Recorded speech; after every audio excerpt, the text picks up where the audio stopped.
Den. Recrutement d'un coordinateur du CISPD, Conseil intercommunal de sécurité et de prévention de la délinquance, qui est complémentaire au CLSPD, qui est local. Donc, chaque année, le président change. Ce CI, donc intercommunal, couvre 3 collectivités, Fresnes, Condé et notre ville, Vieux-Condé. Chaque année, le président change. J'appellerai pas ça une tournante parce qu'il y a une dame qui est maire quand même. Donc c'était monsieur Grégory Lelon et l'année 2017, ce sera donc votre serviteur qui sera le président. Mais c'est toujours nous, c'est toujours la ville de Vieux-Condé qui avait la gestion administrative, on va dire, de madame Sabine Durieux, que son contrat s'est terminé au mois d'octobre, sauf erreur de ma part, au mois d'octobre. Donc, nous avons, pour faire vivre un CLSPD, c'est quelque chose d'assez sinueux, tortueux, compliqué. C'est des choses où il faut aller chercher, gratter des subventions. Et en ce moment, avec la situation, tous les attentats, toutes ces choses-là, il y a parfois des aides de l'État qui nous sont données. Il faut aller les chercher. Donc, il nous faut un professionnel. Donc, c'est simplement pour vous m'accordiez de lancer un appel d'offres. Il faut savoir qu'aujourd'hui, les consultations ont été lancées, Audrey, vers Pôle emploi et on a eu une candidature aussi spontanée. Donc aujourd'hui, ce que je vous demande de voter, c'est pour lancer ce recrutement suite au départ de Sabine Durieux afin de donner une nouvelle dynamique à cette action. Avez-vous des questions à ce sujet? S'il n'y a pas de questions, on peut passer au vote. Et bien sûr, dès que la nomination sera faite, c'est-à-dire que je réunirai les 2 autres maires de façon qu'on prenne une décision collégiale et puis voir si les diplômes de la personne ou des candidats correspondent bien à la fiche de poste. Donc, y a-t-il des abstentions, des avis contraires? Eh bien, je vous remercie. Alors, reconduction du régime indemnitaire pour l'année 2017, Madame Den, Audrey. Nouveau régime indemnitaire, Audrey. Et mise en œuvre du régime indemnitaire en tenant compte du RIFSEP, je ne sais pas comment, RIFSEP, qui est sur table. Présentation aussi de Madame Audrey Den. Donc pour ceux qui veulent partir, ils peuvent, parce qu'elle en a pour un bout de temps. Si, c'est très compliqué et ça bouge tous les jours. Voilà, vas-y Audrey. Alors, donc avant de vous présenter la mise en œuvre du RIFSEP, régime indemnitaire tenant compte des fonctions de suggestion et de l'expertise de l'engagement professionnel, il y a lieu de faire un bilan en fait, de ce qui est versé aujourd'hui en matière de régime indemnitaire au personnel communal. En sachant que sur cette nouvelle réforme, la filière de police municipale et filière sapeurs-pompiers n'étant pas concernées par le RIFSEP, il y a lieu de maintenir le régime indemnitaire actuel. D'où des délibérations qui figurent avant la présentation du RIFSEP, qui s'intitule « Reconduction du régime indemnitaire pour l'année 2017 ». Sauf que donc, les délibérations qui vous sont présentées ne tiennent pas compte uniquement de la filière de police municipale. Tout simplement parce que dans certaines filières ou certains cadres d'emploi, les textes ne sont pas encore parus. Donc, pour permettre de continuer à attribuer le régime indemnitaire des agents dont le cadre d'emploi est représenté dans les délibérations intitulées « Reconduction du régime indemnitaire », cela permet de maintenir le régime indemnitaire des agents concernés. En sachant que dans la première délibération qui vous est proposée sur la filière technique, figure la filière de cadre d'emploi des techniciens. Donc, je vous demanderai de barrer, en fait, de ne pas tenir compte de ce cadre d'emploi dans la mesure où, aujourd'hui, le cadre d'emploi des techniciens territoriaux entre dans le RIFSEP. Donc, ce qui veut dire que la reconduction du régime indemnitaire pour permettre de maintenir le régime indemnitaire dans certains cadres d'emploi filière technique, il y a nécessité de prendre la délibération. Et la filière sanitaire et sociale est également concernée sur les cadres d'emploi des auxiliaires de puériculture. Pour la filière sociale également, pour les EJE, éducateurs de jeunes enfants, dans la mesure où les textes ne sont toujours pas parus pour que ces agents entrent dans le RIVZEP. Également pour les cadres d'emploi du corps infirmier et toute la filière culturelle et artistique où les textes ne sont toujours pas parus non plus. Ensuite, dans un deuxième temps, la délibération qui met en avant les travaux supplémentaires. Il faut savoir que la mise en place du RIVZEP permet de cumuler certaines indemnités, y compris justement les indemnités liées aux travaux supplémentaires. D'où la reconduction de cette délibération, étant donné qu'on est amené dans l'année sur des événements locaux à payer des heures supplémentaires aux agents. Donc, d'où la nécessité à reprendre cette délibération, en sachant aussi pour information que ces points ont été abordés au comité technique de ce matin. Et ont émis donc un avis favorable quant à la reconduction de ces deux premières délibérations. Alors, idem au CCAS. Donc, écoutez bien, parce qu'après, je crois que tu vas faire une interrogation écrite, c'est ça? Non. Bon. Donc, c'est très compliqué et le pire, c'est le problème de lisibilité. C'est-à-dire que, peut-être pas tous les jours, mais régulièrement, il y a des textes qui arrivent à alimenter ce texte.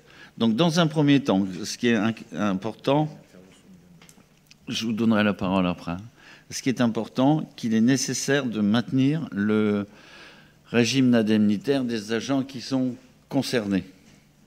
Donc, c'est quelque chose qu'il faut absolument voter pour le personnel, parce que ce serait quand même assez aberrant d'avoir une nouvelle loi qui viendrait les pénaliser. Quoi qu'on verra à la fin cette loi ce qu'elle va donner, parce qu'aujourd'hui, la lisibilité ne nous permet pas de l'apprécier à 100%. On pense, Audrey, que ça arrivera au mois d'avril, on sera au complet au mois d'avril, mai. Quoique, comme vous n'êtes pas sans savoir, il y a des événements, il y a des présidentielles qui vont arriver, puis après de la députation. Donc, pour l'instant, on vit ça au coup le coup. Donc, ce que je vous demanderais, mais je vais vous passer la parole, madame, ce que je vous demanderais, c'est pour préserver le personnel et préserver ces indemnités, ces régimes indemnitaires, de bien vouloir voter ce texte. Madame, je vous en prie. Comme vous voulez me dire, c'est très compliqué. J'aurais voulu qu'Audrey explique pour l'Assemblée, parce que nous, on maîtrise. Mais par rapport au public et au privé, le régime indemnitaire... Pourquoi vous êtes la seule à maîtriser, madame? Ah non, je ne suis pas la seule à maîtriser. Si, vous venez de dire... Mais nous, on maîtrise. Les élus maîtrisent, on est dedans. Mais l'Assemblée, voilà, les personnes qui nous écoutent ne savent pas forcément à quoi correspond un régime indemnitaire. Donc, faire la comparaison simplement avec le privé. Merci. Donc, l'explication va continuer. C'est pour ça que j'ai souhaité, de manière indispensable, la présence d'Audrey, parce qu'elle baigne dedans tous les jours. Donc, on peut voter déjà ce pavé-là, Audrey, hein, le maintien du régime, ça c'est très important. Donc, en ce qui concerne ce premier bloc, hein, est-ce que vous êtes d'accord pour qu'on vote le maintien du régime indemnitaire pour les agents qui seront concernés à ce jour, hein? Bien sûr, bien sûr, bien sûr. Les deux premières délibes, hein? Bien sûr. Donc, y a-t-il des abstentions, des avis contraires? Eh bien, je vous remercie pour le personnel. Vas-y, Audrey, continue. Donc, le régime indemnitaire, c'est vrai que c'est un mot barbare qu'on emploie dans la fonction publique territoriale, mais en fait, ce sont les primes mensuelles qui sont accordées aux agents territoriaux, à la fois aux fonctionnaires territoriaux, mais à certains agents non titulaires qui ont certaines responsabilités. Alors donc, le fait de vous avoir présenté les 2 premières délibérations donc, permet donc le maintien du régime indemnitaire sur certaines filières ou certains cadres d'emploi, dans la mesure où on attend la parution des textes réglementaires. Maintenant, il y a lieu donc d'aborder le RIVZEP, donc régime indemnitaire tenant compte des fonctions, des suggestions et de l'expertise de l'engagement professionnel. Donc, comme vous pouvez voir dans la délibération qui vous a été mise sur table, un certain nombre de textes sont repris et la liste va continuer, essentiellement pour la filière technique, dans la mesure où les textes ne sont toujours pas apparus pour les cadres d'emploi des agents de maîtrise et également des adjoints techniques territoriaux qui représentent un certain nombre d'agents faisant partie de nos effectifs. La filière culturelle où aucun texte n'est paru à ce jour, quel que soit le cadre d'emploi, mais également pour la filière médico-sociale. En revanche, les textes réglementaires sont applicables pour l'entrée au RIVZEP à compter de janvier 2017 pour les cadres d'emploi qui sont référencés en petit 1 bénéficiaires. Donc vous avez les attachés territoriaux, les rédacteurs territoriaux, les techniciens territoriaux, d'où le fait d'éliminer les techniciens qui apparaissaient dans la première délibération, les animateurs territoriaux, les adjoints administratifs, les ASEM, les adjoints d'animation et les agents sociaux. Donc en décembre 2015, l'an dernier, on avait introduit la notion de RIVZEP parce que les textes étaient en cours de publication pour la fonction publique territoriale et sortaient pour la fonction publique d'État. Le principe général, le RIVZEP, en fait, c'est une transposition des primes existantes, du régime indemnitaire existant, sous différentes formes. Le RIVZEP est composé de 2 parties. Une partie qui s'intitule l'IFSE, l'indemnité de fonction de suggestion et d'expertise. C'est une partie qui est obligatoire. En revanche, la deuxième composante du RIVZEP, c'est le CIE, le complément d'indemnité annuelle. Ça, ce complément, comme son nom l'indique, c'est un complément, donc cette partie est facultative. Dans la mesure où la municipalité décide de rentrer dans le RIVZEP, on est obligé donc d'intégrer la part obligatoire et peut-être une part facultative.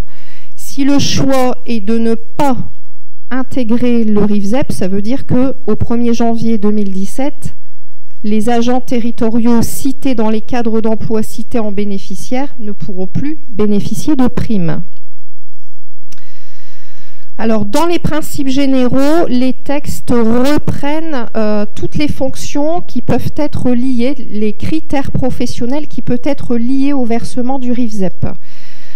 Le niveau d'encadrement et de coordination, de pilotage et de conception des missions afférentes au poste, la technicité et l'expertise requises, mais aussi l'expérience et la qualification nécessaires pour mener à bien son métier, les suggestions particulières et les degrés d'exposition liés au poste et à l'environnement professionnel.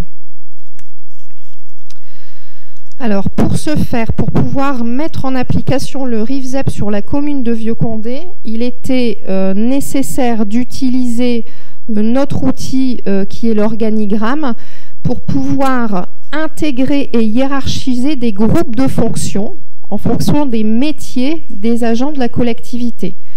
D'où le tableau, le premier tableau, qui est en cohérence avec l'organigramme actuel. Donc vous avez des groupes de fonctions qui sont classés selon les responsabilités, des plus grosses responsabilités aux moins grosses responsabilités. Vous retrouvez les fonctions, les emplois exercés par les agents communaux et vous retrouvez également les 3 critères qui sont identifiés dans les textes réglementaires, avec des indicateurs sur les missions qui sont confiées entrant dans ces 3 critères.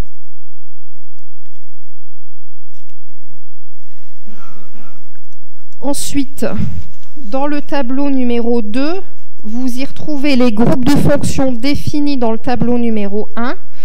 Et à ça sont identifiés les cadres d'emploi des personnes pouvant entrer dans le RIFZEP en y intégrant les montants plafonds qui figurent dans les textes réglementaires en matière d'IFSE et en matière de CIA, où vous retrouvez un total maxima pouvant être versé aux agents intégrant ces groupes de fonctions.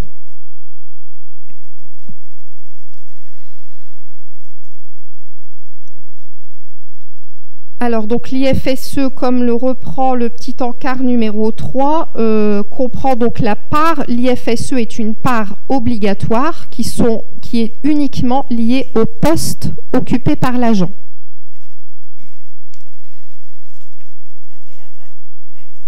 Oui, tout à fait. C'est le plafond maximum. Ensuite, dans la deuxième composante, vous avez donc le complément indemnitaire annuel, où là, donc, c'est une partie du régime indemnitaire qui est facultative. Donc là, la municipalité décide ou pas d'intégrer le CIA. Cependant, à cette délibération a été jointe la grille d'évaluation professionnelle qui aujourd'hui est applicable, étant donné que depuis bientôt 1 an, les évaluateurs, les futurs évaluateurs ont été amenés à travailler collégialement sur la mise en place d'une grille d'évaluation pour la mise en place des entretiens d'évaluation, dans la mesure où nous avons maintenant l'obligation de mener des entretiens d'évaluation professionnelle en substitution à la notation. Le CIA, donc dans la mesure où les premiers entretiens d'évaluation ont lieu actuellement, donc il y a une campagne qui est menée en matière d'évaluation professionnelle entre le 1er décembre et le 28 février, les évaluateurs ont 3 mois pour remplir et recevoir chaque agent sous leur responsabilité pour évaluer ces agents.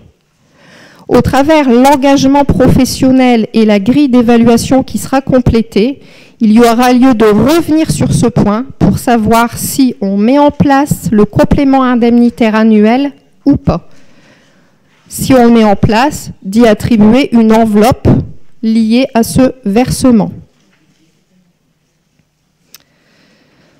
Ensuite, une des parts du RIFZEP qui est nouveau, c'est le fait d'intégrer la notion de présence des agents. Au jour d'aujourd'hui, c'est vrai que nous sommes confrontés à un nombre important en matière d'absentéisme de courte durée, la maladie ordinaire. Et l'idée, c'est de pouvoir attribuer une part qui est conditionnée à la présence des agents sur une année de référence, d'où le petit 4 de cette délibération.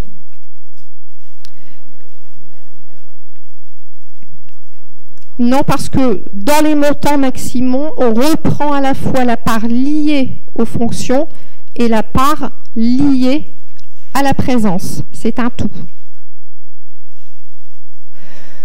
Ensuite, sur ce principe d'intégrer la présence des agents dans le RIFZEP, aujourd'hui, c'est la présentation de ce nouveau régime indemnitaire et en y intégrant le principe d'intégration du présentéisme. Cependant, on sera amené à vous présenter les modalités d'application. Comment allons-nous mettre en place justement les modalités d'attribution du présentéisme? Et ça fera l'objet donc d'une prochaine délibération.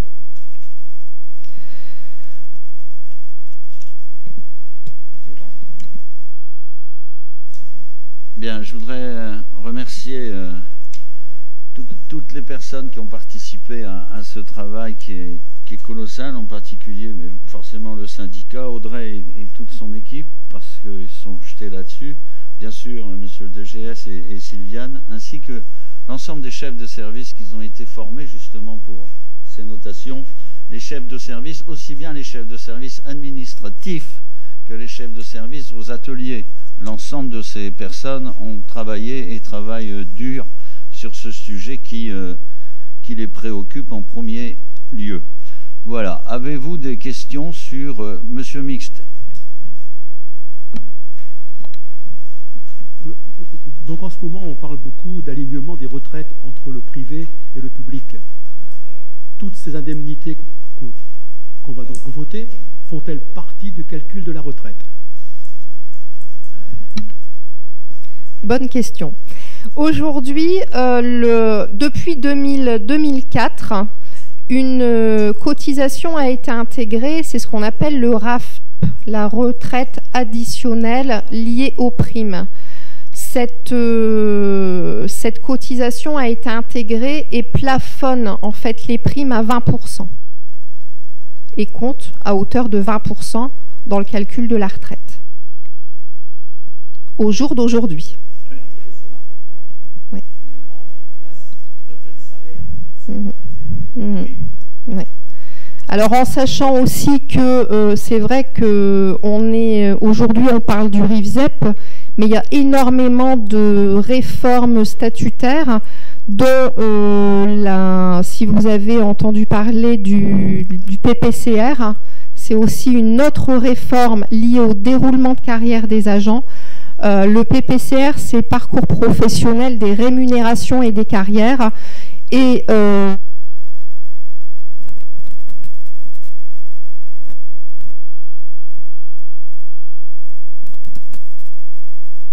donc, toutes les grilles indiciaires sont revues à la hausse, en sachant que pour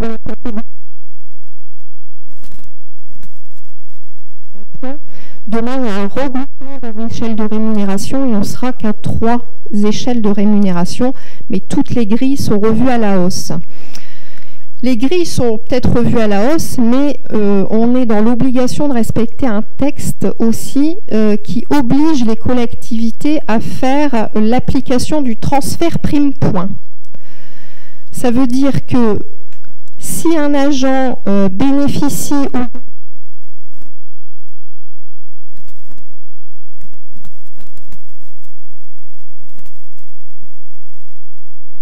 en sachant qu'un poids représente 4,65 € brut, il faut savoir que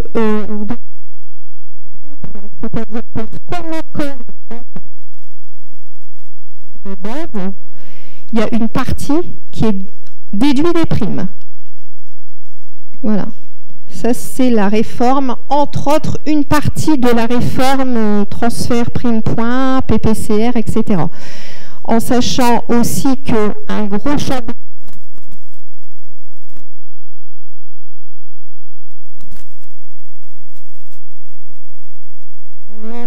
en matière d'échelon, donc d'ancienneté, au minimal, c'est-à-dire au plus tôt, et au maximal au plus tard, la réforme PPCR indique bien que à partir de maintenant, ça sera un cadencement unique. Quand on regarde les textes, le cadencement unique, ça se traduit comment? L'agent y avancera au maxi, uniquement. L'agent avancera au maxi. Donc, mauvais côté de la barrière. Au plus tard. Au plus tard. Quand on dit maxi, c'est au plus tard. Un agent qui, aujourd'hui, pouvait bénéficier d'une petite simulation, par exemple, avec un EJE, donc cadre B, qui gagne 6 points majorés. Donc vous multipliez 4,65 par 6, hein, ça représente une augmentation phénoménale. À ça, on lui déduit 4 points parce qu'on estime que voilà, il faut enlever 4 points sur les primes. Ça entraîne des lignes de paye et des calculs en la matière. Enfin voilà, c'est du travail. Et en plus de ça, l'agent, au lieu de bénéficier d'un avancement d'échelon au bout de 2 ans, il en bénéficiera au bout de 3 ans. Donc il va nous rendre de l'argent. Bon, la situation est donc grave. Déjà, la fonction publique est attaquée de partout, voire 39 heures payées 35. Passons là-dessus. Tiens, ce matin, il y avait un truc marrant. Enfin, marrant, je ne sais pas pour qui. Pour les journalistes, peut-être. Non, forcément, c'est le dernier. Les agents du département passeront dès 35 heures au 1er janvier. Ça attaque de partout la fonction publique. Mais enfin, les élus sont là, certains élus sont là pour les défendre. Avez-vous des questions sur ce sujet qui sera appelé à revenir régulièrement au sein du Conseil? Monsieur Van der Hoeven, allez-y. Oui, de toute façon, on sent bien qu'aujourd'hui, il y a une véritable volonté de casser le service public. Quand on dit que maintenant, il n'y aura plus de petit échelon, de grand échelon et ainsi de suite, ça nous avait été signalé, monsieur le maire, par les représentants de la Cour des comptes, qui trouvaient qu'à Vieux-Condé, les maires étaient trop laxistes et trop généreux vis-à-vis de leur personnel. Et c'est un reproche qui vous avait été fait, ainsi qu'à moi, dans la gestion du personnel, ce que j'ai trouvé complètement inacceptable. Ils peuvent émettre des avis, mais là, je trouve que leur avis est un avis circonstancié. Je trouve qu'il dépasse leur fonction. Car la Cour des comptes, c'est bien beau, ils donnent des avis, mais c'est quand même aux élus, qui sont élus par la population, de prendre leurs dispositions et d'administrer le personnel tel qu'ils l'entendent. Moi, j'ai une question à poser, parce que c'est clair et c'est pas clair, d'après moi. Quand on dit finalement que dans le tableau, il y a un montant obligatoire et il y a un montant finalement qui va être... Mais vous me parlez aussi de plafond. Alors, le plafond, il est fixé par la ville, ou bien ça, c'est un plafond obligatoire? Parce que si je regarde un peu l'ensemble des primes, Madame Dorge, je suppose que vous avez fait l'organigramme. Si on applique l'intégralité du plafond et l'intégralité de ce qui n'est pas obligatoire, mais ce qui est en discussion, à l'ensemble du personnel aujourd'hui, je pense qu'on explose la masse salariale de Vieux-Condé, et je pense qu'il n'y a plus de budget de fonctionnement possible. Donc ça, c'est un plafond dans les textes, mais la ville de Vieux-Condé ne pourra pas appliquer ce type de plafond. Alors, est-ce qu'il y a un lien direct entre ce qu'on va appeler les primes, pour être clair, et le salaire? Est-ce que les primes qui rentrent dans le montant obligatoire et le montant non facultatif sont limitées en pourcentage du salaire? Ou bien est-ce qu'avec doubler un salaire?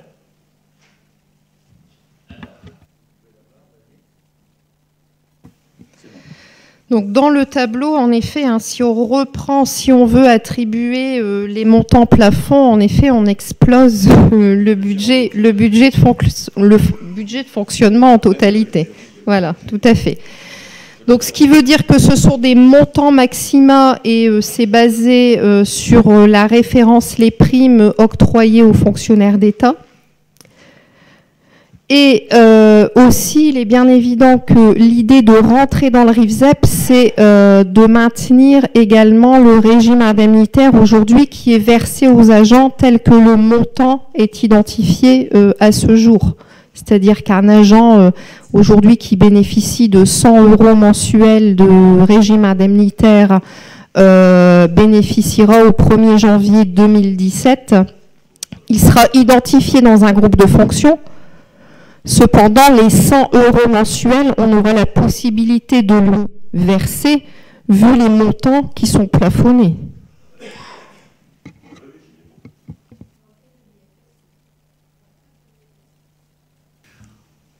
Donc, ça c'est attends, 30 secondes. C'est un sujet qui reviendra plusieurs fois en discussion. Et peut-être éventuellement, s'il y a des informations nouvelles, on vous les transmettra sous forme d'un petit news dans les différentes bannettes, en essayant d'avoir un décodeur et d'être le plus clair possible, ce qui est parfois très difficile avec l'administration. Monsieur David Pustin. Ouais, je voudrais faire une remarque importante parce que c'est une vraie révolution. Je ne sais pas si elle est bonne ou si elle est mauvaise. Je n'arrive pas à l'interpréter parce que c'est trop tôt. Et comme l'a dit notre directrice des ressources humaines, Audrey, on n'a pas tous les éléments. Il y a une aberration quand même dans ce système, c'est qu'on change la méthodologie. On part d'un système de notation au départ, on part sur maintenant aujourd'hui un système d'évaluation. On ne nous donne pas tous les outils. Donc on a aussi géré l'urgence, mais quand je dis gérer l'urgence, c'est pas spécifique à la ville de Vieux-Condé. Hein. Gérer l'urgence de prendre la défense du statut de la fonction publique, parce que, comme on le disait, il est attaqué, et sur cette transformation du régime, il l'est aussi un peu, parce que on va pouvoir interpréter des choses qu'on ne pouvait pas interpréter avant. Et je pense que c'était très important de dire ce soir que la volonté de la majorité, c'était de maintenir impérativement ces primes au 1er janvier 2017, parce que ce mécanisme et cette réglementation applicable auraient posé d'énormes problèmes pour le maintien des primes qui représentent des sommes non négligeables pour nos agents. Par contre, oui, on va devoir être tous, et quand je dis tous, c'est les 33, être vigilants sur l'application et comment on va traduire tout ça sur un certain nombre de critères. Et le pire, c'est qu'aujourd'hui, on vote une décision réglementaire, ce qui est tout à fait légitime, pour maintenir et garantir les primes de nos agents, mais que la règle du jeu et la méthode pure et dure, dans la traduction de tous les jours, on la décidera dans 3 mois, dans 6 mois. Moi, je vois plus ça au mois de juin qu'au mois de mars. Mais bon, c'est quand même une des aberrations de cette réglementation, et ce qui est personnellement nous inquiète beaucoup. Mais voilà, je voulais juste dire quand même qu'il y avait une volonté principalement de maintenir ces primes au 1er janvier 2017. Sinon, on pourrait tout simplement, sauf erreur de ma part, ne pas les payer. On ne pourrait plus verser les primes tout simplement à nos agents, donc dans quelques jours. Bien. S'il n'y a plus d'intervenants pour des interventions, on va donc passer au vote de ce dernier pavé qui est la mise en œuvre du régime indemnitaire en tenant compte des fonctions, des suggestions, de l'expertise et de l'engagement du RISEPST. J'arriverai jamais à le dire. N'essaye pas, c'est foutu, j'y arriverai jamais.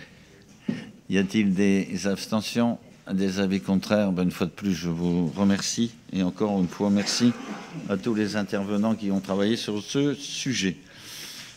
Alors, vous vous souvenez, on en avait déjà parlé dans une réunion d'adhérer.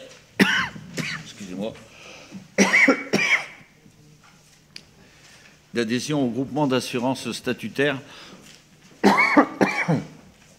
auprès du CDG. Au CDG, merci. Qu'est-ce que tu m'as mis du poison dedans?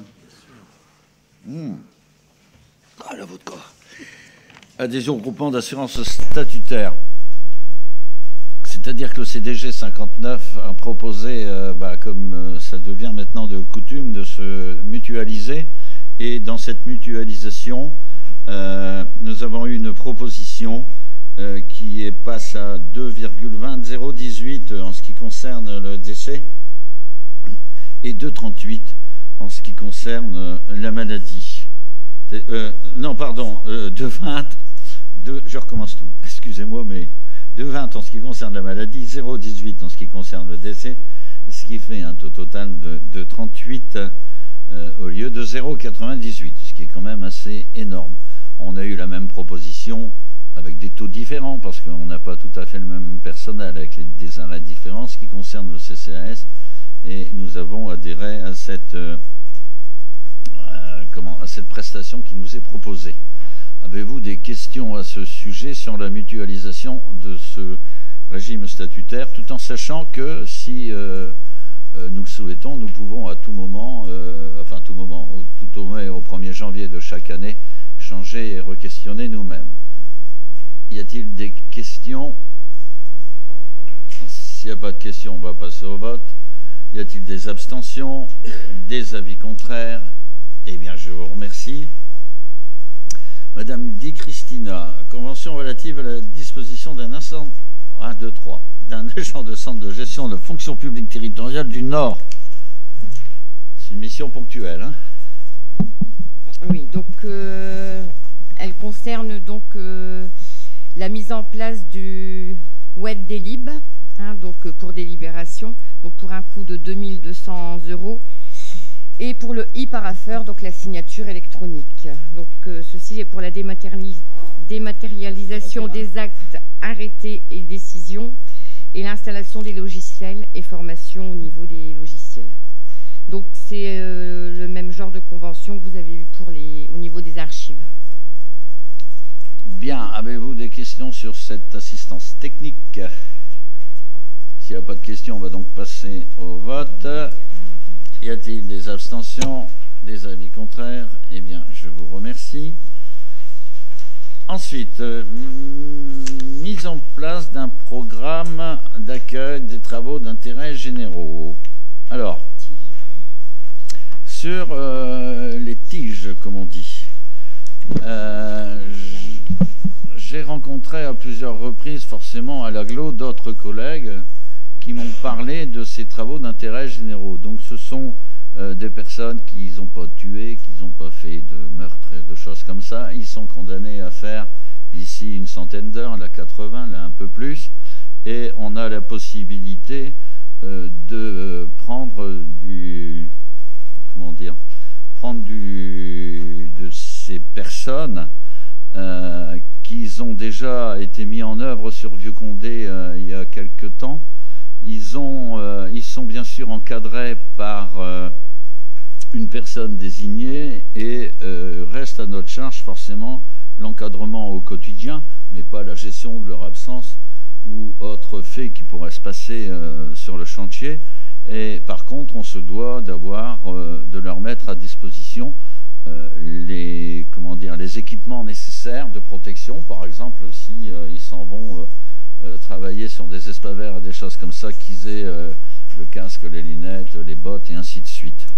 Donc, je vous propose donc qu'on puisse faire acte de candidature auprès de l'autorité qui instruit ces dossiers-là, et puis voir les propositions que nous serions capables d'accepter ou pas pour les travaux d'intérêt généraux. Avez-vous des questions à se poser à ce sujet? On reviendra vers vous forcément pour voir les propositions que nous aurons. Pas de questions, Monsieur Van der Hoeven? Non, on peut donc passer au vote. Y a-t-il des abstentions, des avis contraires? Eh bien, je vous remercie et nous reviendrons vers vous dès que nous aurons le retour. Ensuite, le service civique. Vous savez que je suis un fervent combattant du service civique parce que ça permet peut-être à certains jeunes d'avoir ce qu'on appelle un constrap, un chausse-pied, c'est-à-dire que ça leur permet d'avoir une carte de visite en disant pendant quelques mois, j'ai déjà fait ce travail dans une collectivité, tout en sachant qu'un service civique ne peut pas se substituer à un emploi communal, bien évidemment. Donc, nous avons eu quitus du département, c'est ça, du département, d'avoir des services civiques. Nous avons quatre pour l'instant, 4 personnes qui pourraient intervenir dans les domaines suivants, des domaines généralistes, on va les appeler comme ça, qui sont la santé, la culture, le loisir et la solidarité. Donc, aujourd'hui, ce que je vous demande, c'est de bien vouloir voter cette action de service civique, tout en sachant que le CCAS lui aussi a fait la demande et qu'il attend d'être notifié. C'est en cours, nous le savons, mais la ville a déjà été notifiée. Donc après, l'étape suivante, c'est quoi? Dès que nous aurons voté, si on est favorable, bien évidemment, on se renseignera auprès des services concernés de manière qu'ils nous donnent ce que j'appelle vulgairement une liste d'aptitudes, c'est-à-dire des gens qui ont fait acte de candidature pour les domaines dont on vient de parler. Ces personnes, il faut savoir qu'ils ont un avantage, si on peut appeler ça un avantage, ils ont un salaire de l'ordre de 570 €, quelque chose de ce goût-là, qui n'est pas extraordinaire, qu'ils ont en plus une participation de la ville de 107,58 €. Autre avantage, c'est qu'ils bénéficient d'une CMU, d'une mutuelle. Voilà, donc ce que je vous demande, c'est de bien vouloir voter cette organisation de service civique sur la ville, pas comme la dernière fois, c'était pas la ville, c'était le CCAS à travers une association valenciennoise. Avez-vous des questions sur ce sujet? S'il n'y a pas de questions, on va donc passer au vote. Y a-t-il des abstentions, des avis contraires? Eh bien, je vous remercie. On va changer de pavé, on va passer dans l'événementiel et la culture.